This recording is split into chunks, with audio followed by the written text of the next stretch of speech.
How do? Friday afternoon here. I'm outside Norwich. It's me doing another vlog. Arsenal this Sunday, 4:30. I don't think we're going to have it as easy as we did against their North London rivals. But thinking back to a year ago, and it was roughly about a year ago, we played them at St James's. Good atmosphere, good crowd, bit of momentum behind them. I think if Southampton can put a dent in their fucking chances, I'm sure the hell we can do it. But I'm not going to guarantee us. I'm not assuming it's going to be a guaranteed. It's not a shoe-in. But it would be nice, and it would be. I don't want us to lose. That's the only thing. I think it would be quite incredible to think this season we've got 7 London clubs to face home and away. That's 14 matches. Okay. If you work that out, what's 14? That's nearly half the Premiership. You've got 38 games. So we're talking 19 teams we play against. Obviously, we don't play ourselves. So you're only talking 5 clubs from outside of London, which doesn't seem possible, does it? Maybe I was joking about the fact that Manchester United were London. Perhaps I'm getting myself mixed up. But I'm pretty sure it's 7 London clubs. You go through the whole list, and there's Brentford, and there's Fulham's, and there's so on, that teams that 40 years ago weren't even heard of. In fact, even Chelsea and West Ham weren't in the top flight. But 43 years ago, when I was first into it, here's a crazy fact for you. The year I was into football and was first getting into it, there were more Midlands clubs in the top flight than there were London clubs. You had Avila, you had Birmingham, you had Coventry, you had West Brom, and you had Wolves. 5 fucking teams, all right? Now, I know Wolves and Birmingham were pretty shocking. West Brom they were only there because of Atkinson. But Villa and Coventry weren't half sides. They weren't slouches. Saunders was putting together a team that was going to eventually win a fucking European Cup.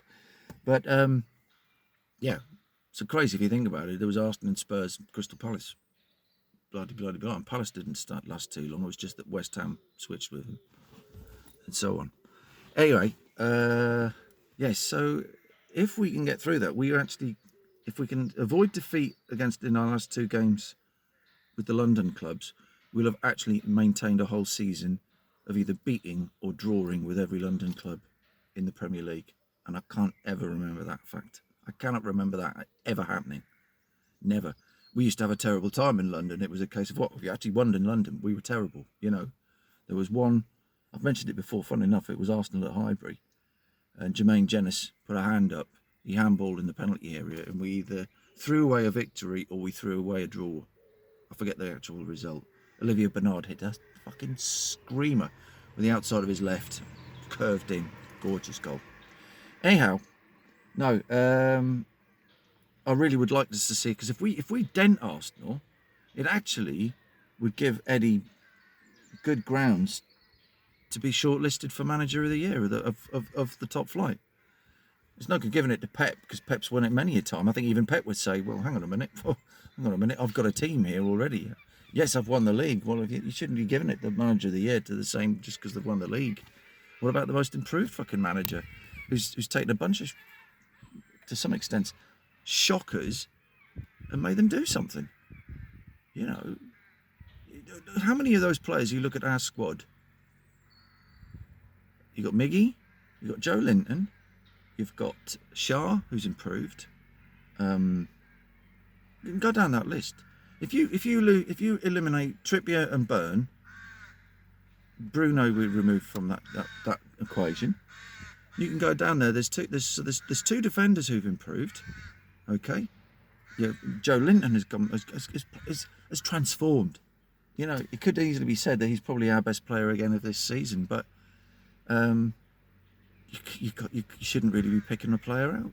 As I say, Miggy's not quite at the tail end of this season the player he was before, but it really doesn't matter. It's like I've said this on many an occasion with various things on social media. Liverpool, of the 1970s and 80s that I watched, they didn't have a standout player. They didn't need a standout player. As far as vintage Massey Ferguson tractor, Paisley didn't want standout players. What he wanted was players he could improve. He did that. I've said this before with. Yeah, that's 20 miles an hour, mate. Lovely. Oh no, it's 10. I beg your pardon. Fuck me. I'm a mentalist. Yeah. You're a mentalist. Prick. I fucking hate them. I'm sorry. And then you wonder why you moan while you pay higher fucking insurance and premiums. You know, your insurance premiums are going up because of spastards like that. Okay, and youngsters are getting the same fucking deal because of spastards like that. Okay, pricks. Getting back to the story. Paisley would take existing players and improve on what he thought he could improve. You know, and Ray Kennedy was a perfect example of that. He'd been an in-betweener with Arsenal in the early part of the 70s. He'd won a league. He'd won a league and cup double. He never did it again, bless him, didn't it, with Liverpool. But, you know, with Arsenal, he was never going to win a fucking European Cup. And he won, what, 2, 3? Anyhow. But you get those players. He would take existing players and do something with them. Alan Hansen, wasn't he? I'm sure Alan Hansen was something like £16,000. Players don't get less than that a fucking week. You know, poached from Partick Thistle. You know, the expensive one was Kenny Dalglish. You know, but then you get the more flair players to go in with the existings. Dalglish had to be brought in because Keegan had obviously made his way to Germany and was doing his ambassador thing. And, you know, Paisley thought, okay, lost him, I'll get somebody else. Kenny did the job. There were players he would feel he could get in there. And of course he had the backroom staff. He had Fagan, he had Ronnie Moran, he had Roy Evans and people like that. Okay, some of them were only coaches, but they were still there. And they were valid, you know, parts of the thing. So this is where I think Eddie's got his backroom staff to say, well, he's not too bad, he's okay, you know. We've got this little thing going on at the moment. Anthony Gordon's a waste of money, or Anthony Gordon's. I was like, give the bloke a chance, you know. And I think people forget, you know, Big Dunk was a fucking hothead, you know, and he had the right people around him. Do you think Anthony Gordon is going to kick out too much and going to get off the leash too much with Kieran Trippier around? Ask yourself that question, and then you've got your answer. All right? Ask yourself that question, and then, oh no, it's Trips, isn't it? Yeah. And if Trips doesn't do it, do you not think Burn will turn and say, look, son, you know, fucking just calm it down, you know? So that incident at Brentford will be a one-off. I mean, if he does it more than once, if he does it twice, maybe 3 times, gets a bit Joey Barton, he's, you know, bye-bye. Yeah. But I don't think he will. I think it's a case of what we see there is you've got a player who might be half good, and then it's almost like he's almost car SOS'd, you know, or things. It's the, oh God, I've gone a complete blank there. The Brewer and Ed China show that became other things, you know, Wheeler Dealers. You know, he's car SOS'd Wheeler Dealers. He's going to get factory reset back to the player he was, not the toe rag he was at Everton. Somebody will do something with him and say, hang on a minute, you know. I know, poor kid. I think his biggest problem is he's trying too hard to impress. And it's like, if somebody could pass this on, Anthony, calm it down. You've got a year, all right? You don't have to be jumping in here. And there are players who've been there longer than you are still improving, all right? Don't, you know, learn to fucking stand up straight and be able to walk a bit before you want to start jogging and running. It's that simple. You know, and I love the way somebody could calm things down, but break things down into a simplicity way of retuning and retraining somebody to get the best and full potential out of them. So, you know, anyway, going back to Arsenal, as I said, I'm not going to make a prediction. I hate doing predictions because it's always going to be 3-0. It's going to be 3. I want us to get a good performance in. I want us to get a draw at least, and it would be wonderful if we win 2-1. It would be wonderful if we win 3-1. I'm not expecting us to go and fucking steamroller them, because I think they might have the siege mentality that we had at their stadium a bit earlier this season. But I think the games that are going to be real slippy slideys are Brighton at home, and actually, a weird one, Leeds away is not going to be fucking easy, because that's never been a happy place for us in the past. And Leeds want blood because they need survival. And it'll literally be they want to feed off us to keep 3 points in the bag for themselves to keep out of the Championship. You know, I mean, in an ideal world, Southampton, Everton and Leicester, great, we got rid of those 3 fuckers. All right, I'm not being horrible against Leicester here out of the 3, but if it's a choice between losing Leeds and losing Leicester, I would rather Leeds was there, you know. And I know they're not a popular club with some people. There's the whole thing from forget the 70s. This isn't the Leeds of the club. Leeds club now are not the Leeds of the 70s. End of story, you know. But it's about time we got rid of Everton. As somebody had said, I was reading something the other day there, or perhaps even in the last day or two, and it was rather cruelly. Someone said, what is the point of Everton? Yeah, they're the team that give Liverpool a guaranteed 6 points every derby. Every bears and derbies, the way Sunderland used to with us.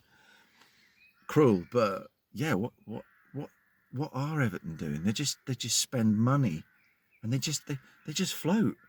They just seem to, like, you know, that they're like a plastic bottle on the ocean that's just been drifting. And it's just been making its way, it's been hogging its way along the coast. So, I don't know. But anyway, look, I'm jibber-jabbering now. It's 12 minutes nearly? Yeah. Yes, I just don't want us to lose. I think that's the priority from our point of view. Let's not lose at home to Arsenal. Let's keep fighting, and we've got to keep on United's back, on United's backs until they buckle, and then we'll make back, because there's that 2.1 point thing every time one of us wins and the other one wins and what have you. We go in front, they get in front of us again. You know, we need them to fucking trip up. We need them to fall flat on their nostrils, and we steam in there. You know, but the Leeds Brighton games are going to be, if we can get 6 points off them, fucking hell, I will be happy, man. Because, you know, Arsenal, it would be great to win. Leicester, we should win. Chelsea away, I don't know. It'd be great to get a draw, but my God, wouldn't it be wonderful if I can go to their shithole and finally, win again? Which I can't remember the last time we won there. It could have been the Cisse, the Cisse brace, including that fucking incredible outside of the boot with the right. So anyway, look, have a great bank holiday weekend. I know the reasons for the bank holiday weekend are a bit tardy, really, and a bit naff, and realistically, it's that crap. As I read somebody the other day, and my simple take on this, I saw a Canadian wrote this big long piece, which just says, England, you're getting the king you deserve because of the country that you're running. And she could be right there, but she doesn't recognise him as her king, and frankly, he's, as they said, they're putting an old man as a head of state in the country, and I'm afraid it almost tells you its own story. He should have walked. Step aside and let Will. You need a young monarch with a bit of experience, and William's in his 40s, much more sense. Anyways, have a good weekend. Okay, and up the tune. Ta-ra. Bye.